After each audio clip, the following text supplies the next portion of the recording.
As far as the injury report, Colby Parkinson will be limited today. He'll be questionable for the game. Want to make sure that he feels as good as possible with the concussion, so we'll see about what his status looks like. Omar Spates will not participate. He'll be doubtful for the game with his ankle. And then Rob Havenstein will be doubtful with his ankle as well. And Tutu felt a little something in his hamstring. He'll be limited today, questionable for the game. We'll see how he responds. The initial reports were good, but you can't be smart enough with a soft tissue like that, so we'll see what that looks like for his game status. It happened yesterday in practice. For Rob, will he do anything for that? He won't. He's doing rehab and all those types of things, but, you say doubtful, but it's very unlikely that he'll be ready to go. What did you think of Warren on Thursday? I thought Warren was really good. I think what I think is really cool is, you start talking about Rob.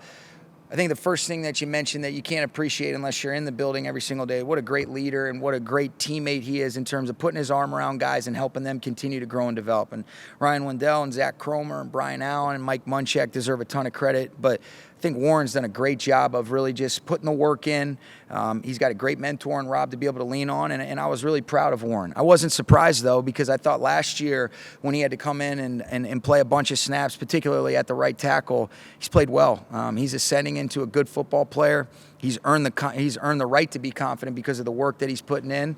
There'll always be some snaps that you can want back, but I thought we put him in some stressful situations, and I thought he handled it really well. And I love his game day demeanor. He's nice and steady. Thought he played with toughness at the line of scrimmage, and I thought he was, pretty sturdy and stout in protection and some of the different communication. And he's only going to get better the more he plays. Has Steve Prepared for this extended road.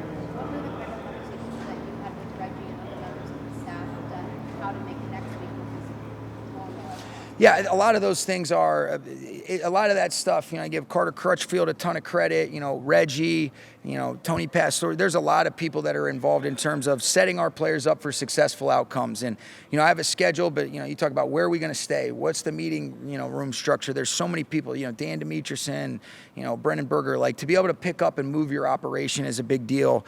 But in a lot of instances, Sarah, what I would say is we try to keep as normal of a schedule as possible, minimize the distractions, have us be able to get our work in, and that's, your hotel accommodations. All right, where are you going to practice? What does your meeting room structure look like? What does it look like even when we're going to travel out to London and all those things?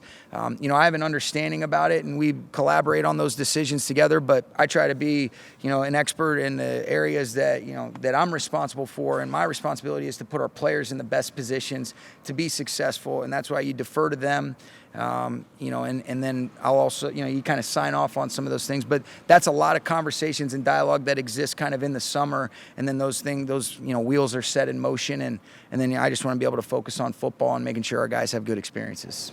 I know you guys still have practice today, but has Steve practiced and played the way you expected? He has. He's done a good job. I've been pleased with Steve. He's shown that he's ready to go. When Steve's in there and playing like the player that we know and love and that he's capable of, a lot of good things have happened. And I think it's a luxury that we've been able to develop, that you feel like you have a starting capable player in Justin Dietich that's earned a lot of experience. He can really play all three interior spots, but expect Steve to be ready to roll and do his thing on Sunday.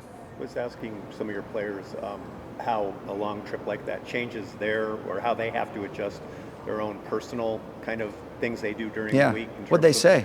Well, they were talking about how there will be things in place by the team, but in terms of body work and some of the things they're accustomed to doing in terms of a routine. I'm just curious, you've been through this kind of before an extended trip, but you're a dad now, your life has changed. How, if at all, Oh, it'll change. Fortunately, my family will be out there. Okay. Veronica being from the D.C. area, she's flying out with Jordan today, and they'll be there. It'll give her a chance to be able to see, some family and some friends. And so I'll keep it as normal as possible. What I like about these things is, you get a chance to be around the guys a little bit more because of the nature of what this trip entails. And then our group, as it relates to, I know you weren't really asking about it, but Reggie and his group do as good a job to try to keep that normalcy for whatever they need to do to be at their best. And, going back to even Sarah's question, that was a part of it. But I'm a pretty simple guy, as I think you've come to know. I'm really interested in, let's do a great job of being at our best on Sunday against the Ravens, and then after that, I'll worry about after that. But try to keep a normal rhythm and routine. You just might be in a different location, but got the film, got the field. Most importantly, we got the players. We'll be in good shape. Just point of clarity, has Colby Parkinson cleared concussion protocol? He has, yeah.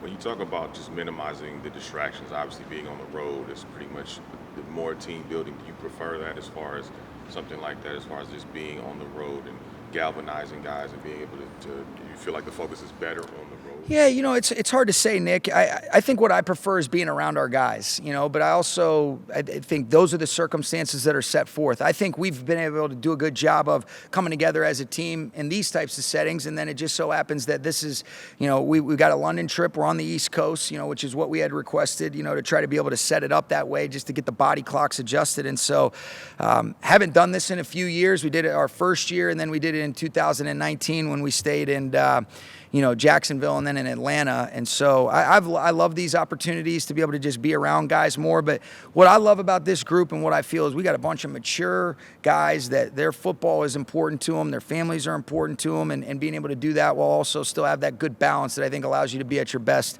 That's what this week will hopefully entail. What went into the decision to spend the week in Baltimore versus going to London and getting the body out there? Yeah, I think just based on the things that we've learned, I think felt like it was going to be the best thing for those guys. And there's a lot of studies without getting too in the weeds with it that, what is the right time? But that's part of why we're not leaving until Friday, ultimately to be able to have their body clocks as close to as possible, to be able to feel good. I think a lot can be made about it, but, get your rest, be consistent with that. But, let's play our best in that 3-hour window that we're allotted. You guys have heard us talk about a lot, okay, at 10 a.m. in our heads, it's like, no, let's be ready to go. That's not going to be an excuse for us. We're going to try to set you guys up for successful outcomes, but let's not allow things that we can't control to get in the way. And that's where we try to put them in those right spots, but also make sure that ultimately it's about playing the best in that 3-hour window that you're allotted, and let's be ready to do that. Sean, when you're playing a really good team like Baltimore that has struggled, beyond the X's and O's, what do you kind of focus in on? It's consistent. I think, humility is only a day away. And I think there's too much respect that I know that I have and our players and coaches have for these players, this coaching staff. Every single week, this league is too challenging. So you try to be consistent in your approach. You understand, all right, how can we control what we can control with our preparation, our focus, our concentration, our ability to execute at a high level.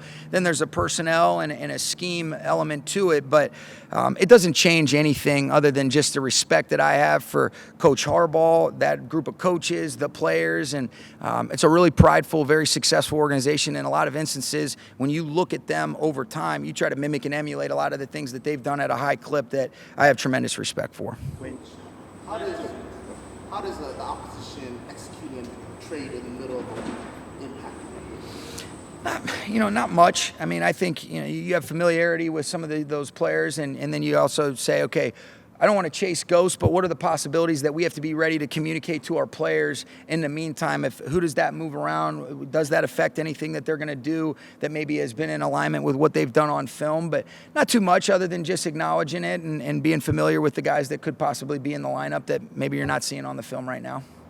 When you have a young player like Terrance Ferguson who had some setbacks and stuff, but then shows up in the last game with that kind of catch, do you guys as a coaching staff kind of go, okay, we have to start using this element? Yeah, I think you want to make sure that you're putting guys in positions to have successful outcomes. So no question. And there is, I think I was talking to a lot of guys about this. This is a long season.